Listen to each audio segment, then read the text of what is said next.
So I misspeak, please forgive me.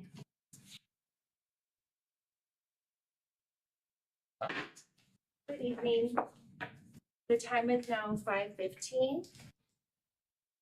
And we will call this specially called school board meeting to order, which has been duly posted to occur on March 27th, 2026 at 5 p.m. in the boardroom here at Central Office for AISD. Thank you to everyone who is here on a Friday afternoon with us. Hopefully we'll keep this short.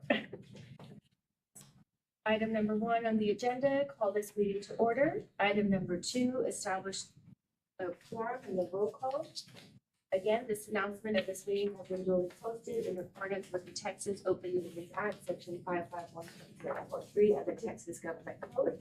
Present today is Dr. Alicia Carvino, myself, Jennifer Barrera, Vice President Mr. Herman Ariano. Absent is Mr. Cira Zamora. Present is Trustee Adrian Peña. Absent is Trustee Ms. Debbie Guerra. Present is Trustee Cody Reeves, and present is Trustee Mr. Lee Vermont. At this time, we have established a quorum.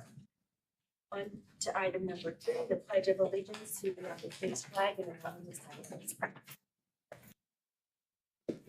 I pledge allegiance to the flag of the United States of America and to the republic for which it stands, one nation, under God, indivisible, with liberty and justice for all. Texas flag, I pledge allegiance to thee, Texas, one state, under God, one and indivisible.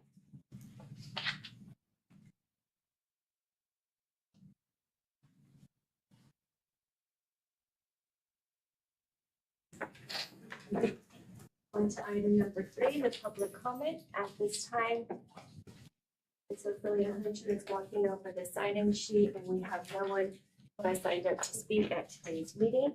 Ms. Hunter, on to item number 5, the action item. 5A, consideration of possible action of professional roofing consult field under RFQ number 2601. Dr. Carvino?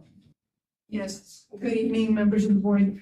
Thank you for being here. The purpose of today's meeting, which is obviously a special call meeting, is for us not to delay the process of beginning the work at Alice High School on the roofs. And so I'd like to invite to the podium our CFO, Melissa Sanchez, to explain the process that we took and our next steps once approved or if approved tonight by you all. Good evening, members of the audience, members of the board, Dr. Carvino. We did put out an RFQ for professional roofing consultants. We wanted to create a pool of consultants instead of selecting one individual consultant to do the evaluations of our roofs throughout the district. We did have 5 submissions, and of these 5, we had out of these 5, we selected 3. We had a committee that scored them based on their qualifications, their experience, and their ability to perform the work. So we have 3 that we're recommending. The reason we're going through a pool instead of an individual is because we have more flexibility. We can use, it's not a guarantee that all 3 will have work, but we can use 2 at the same time if we want them working on different projects. We can use 1 throughout each project, or we can use all 3 of them for 3 different projects.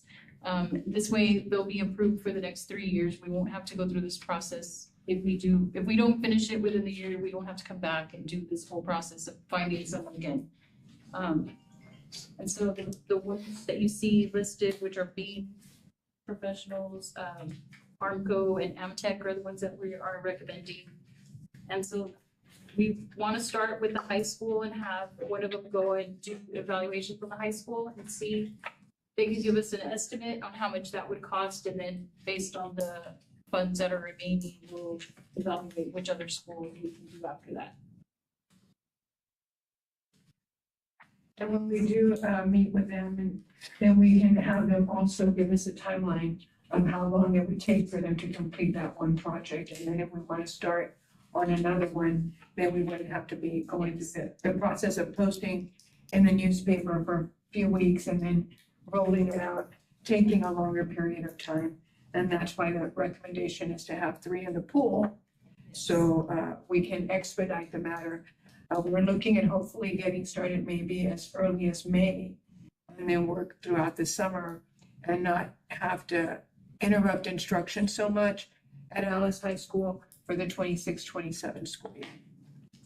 And none of these were based off of price, because price has been given during RFQ, so we'll negotiate that as projects come in. And then we'll bring that to you guys for approval.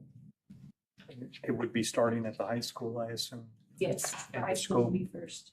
The scope will include tear off completely.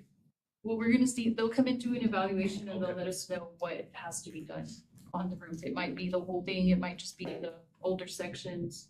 It just depends on what.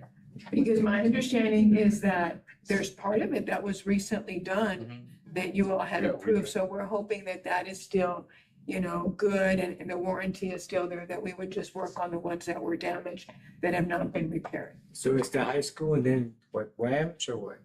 Mike, which one did you say was the next priority? Shower. Shower, the second. So basically, the consultant's gonna serve as an advocate, right? As an independent advocate in order to better assess the roofs. So with that being said, a new roof, to answer Mr. Peña's question, on a new roof, a consultant can go up there and see if they have indeed provided 3 layers of roofing in previous work. If those 3 layers have been applied, then that will require new roofing. There will be no more, Over, like you don't want to just put a layer over a layer over a layer. Yeah. The high school's gonna have to be, Yeah, so the high school, like Dr. Rena had mentioned, those, when I first started with the district, those were in the process of, and they did them in phases. But a lot of the work there, you know, was of course questioned, and you had people come inside and basically that work wasn't being, the scope of work wasn't being performed adequately, and the end result is what we have now, unfortunately, right? But you have some certain areas like the 400 wing, the 200 wing, which that was one of the phases that the work that they did on the 200 wing, and that's big problem. so what you're trying to say is that they're gonna have to take everything off and then start all over. Depending on the applications the existing applications that they have right now. So if there are 3 layers of roofing that have been applied to that roof in the certain sections that are most damaged right now, then that will have to be a complete re-roof. And so, Now, Charlotte gets not. and roofing, I don't know much about it, just based on what I just it's complex, you know, but at the end of the day, they're costly, and you know, they affect the safety they affect the safety of students and staff. And so we're here to make sure, in order to progress and move toward that that I get calls every day, especially, you know, it's unfortunate we have no rain, but I mean, it gets to a point, you know, we're putting trash cans underneath there and, you know, getting half full with water. It sounds like a waterfall in there.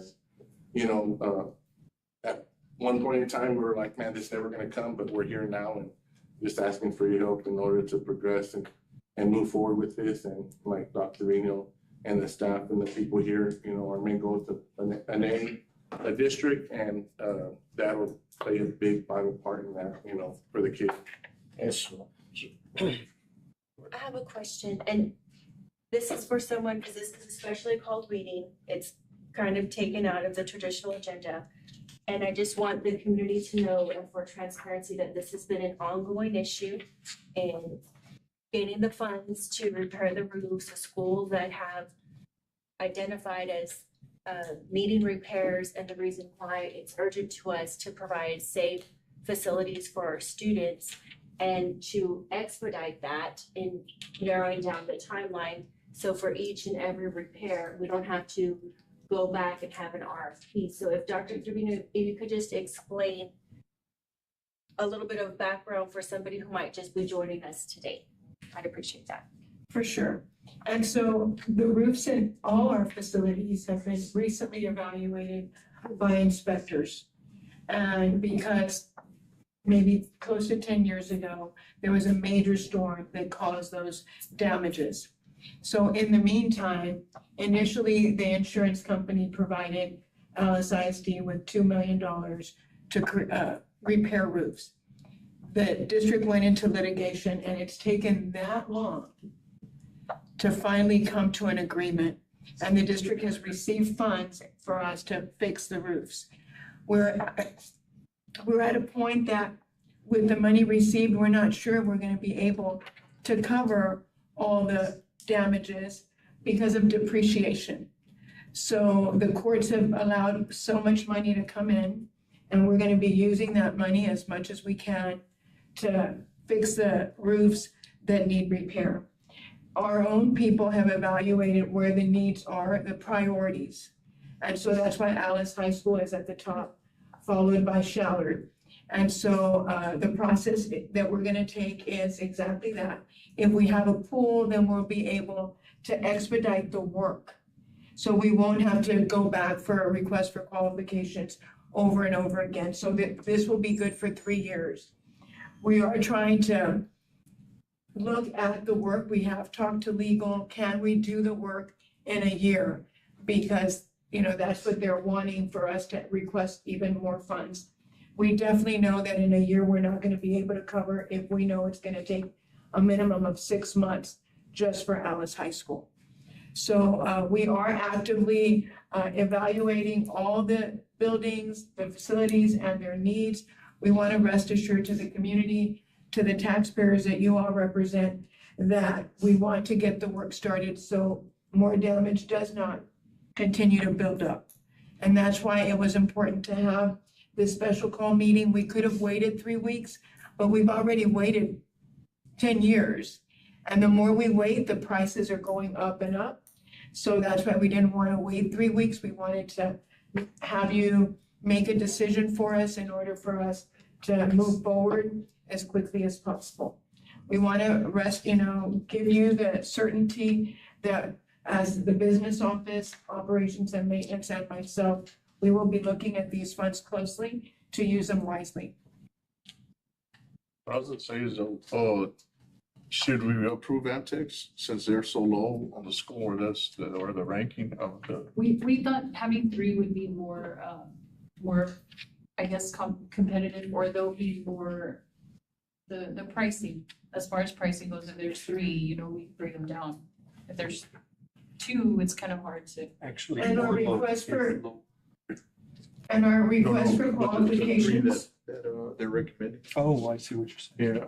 They're- and the it's like a request for 12-point difference. qualifications, like Melissa said, we don't have to use them. Okay, They're just there. We can keep just one the whole time. Sure. But if we have the opportunity, and I mean, there was 2 that were So pretty they're- close. yeah, that's what I'm saying, there's 2 that's real close and then the other one's like. The gap is, yeah. And just for clarification, Melissa, an RFQ takes, how long is the process? So people can understand that we're saving not weeks, but like months and months of time. The RFQ process, it has to post for 2 straight weeks, and then after the posting, then you do your evaluation of all the submittals, and then you have your committee, you know, scores them. So it can take 3 to 4 weeks to finish that whole process. And then after that, gets posted on a board meeting, whichever Yes. that may fall, which requires approval, which could delay it some more, and then from there, you go out and you begin the project. Yes. Okay. And so by doing this pool, we're picking 3, possibly 2 that we know for sure we're satisfied with their qualifications. Yes. That will be used throughout different projects if we need it for the Yes. high school in Yes. Shallard. Okay, just so I'm clear, thank you. And maybe more after that, once we get those 2. Yeah. Yes, Mike. No, I'm sorry to interrupt, I was just saying, this to be transparent also on additional costs, because she's saying, Dr. Ingram mentioned costly. And there are additional costs as a result of that damage, so those additional costs aside from roofing company that are gonna come into play are gonna be vendors with carpet and stuff like that, because that roof ended up damaging a lot of the carpet, you know, there in auditorium, I'm sure you've seen that. The film room there for the athletics inside the dressing room and the band halls in Meadville. So you'll have additional people coming in and submitting for quote aside from roofing companies in general, and just to be transparent. So you'll know why these other companies are coming in when they're not really associated with roofing projects. So, And then as a result, kind of to wrap that up, these funds are based off of the litigation that we have through the insurance claim that's going to cover the damage, including the roofs, the carpet, Yes, damages to the wall and other property. yes. Yes, the monies that we received from that lawsuit, Melissa has isolated those in a specific funding source. So we'll know that that's the money we'll be using for these projects. It's not anything from the fund balance or anything like that. It's in our capital projects account, not in general fund, so. So Melissa, just to clarify something, because we have the RFQ with these three that are being recommended, then you don't have to do an RFP? Are they already in the Region 2 approved by board, or how does that work? Or as far Well, as the actual work itself. when it comes time to do the actual work, are they going to have to So provide price? they are not gonna actually do the work themselves. They will do the assessment and they'll kind of be overseeing the project, but the contractors or subcontractors, that's totally separate, so. Okay, because I know that Armco is, for They sure, are, yes, they are a roofing company, because I know that name. Yes. So these are just going to be the roofing consultants. right, just the consultants. But they can also. do Are the they work. going to recommend the roofing company, I assume? So, yes, they'll assist us in selecting who's gonna do the actual work. So they'll do the design of it like architects do, you know, they'll do the Like PPP. design, right. They'll oversee it, they'll have the meetings as often as we need, they'll keep track of the, So then the Timeline. RFP process will be a separate yes. step. Yeah, that's why this has no pricing on there, but when we do have those other things, we will have to bring those to the board. And will we allow like the Armcos of the world to? No, and in our RFQ, we did, Did y'all Have discuss? on there. Okay, all right, that's what I wanted to, Yeah. okay, they're perfect. working independently, they're not gonna have their own, they're not gonna do the work themselves. Okay, all right, just wanted to clarify that. Perfect. All right, At this time, is there any other questions? No. Is there a motion at this time to approve and take action regarding the professional roofing consultation for RFQ 2601? I'll make a motion. We have a motion by Mr. Reeves. Is there a second? And a second by Mr. Damoy. Mr. Ariano? Aye. Mr. Peña? Aye. Mr. Reeves? Aye. Mr. Damoy? Aye. Myself, aye. Motion passes. Thank you for setting up. On to item number 6, adjourn. The time is now 5:30 and this meeting is adjourned. Everyone have a great weekend. Yes. 30 minutes. Happy Easter. I hear that you all have a